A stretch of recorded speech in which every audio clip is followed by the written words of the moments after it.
the trends of overpopulation? Gimme. Mine. Just one at a time, please. Excite us.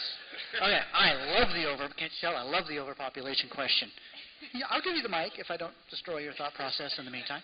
All right.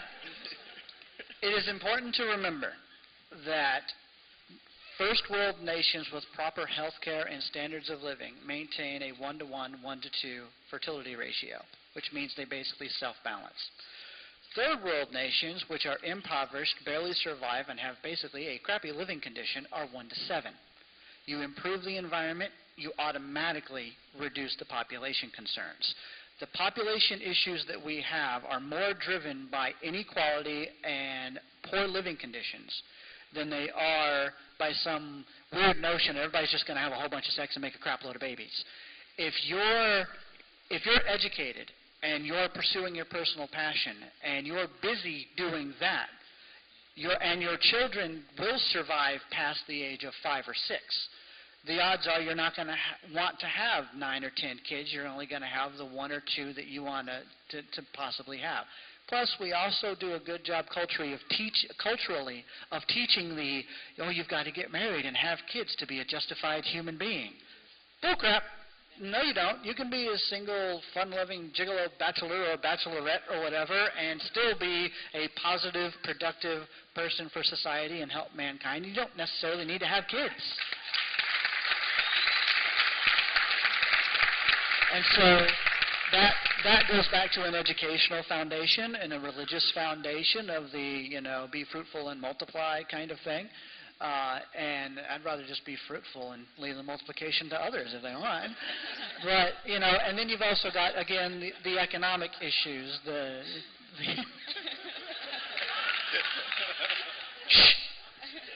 We're not asexual creatures, damn it.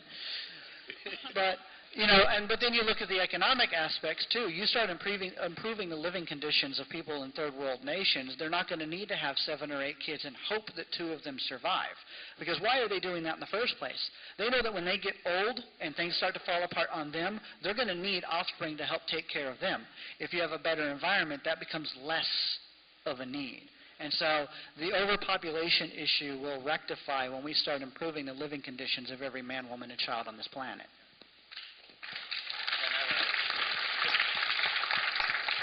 I wanted to add one quick thing.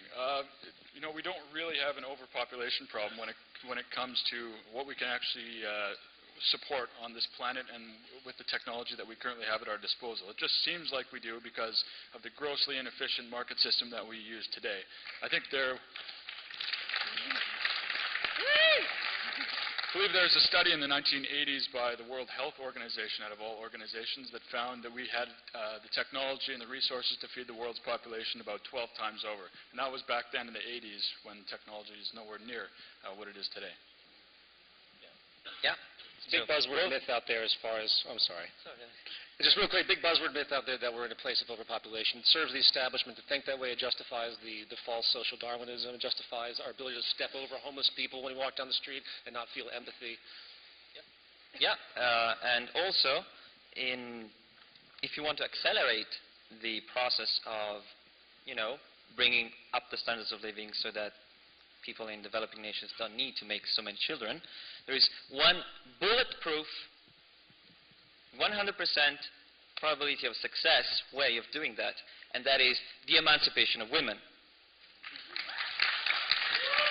Okay? So,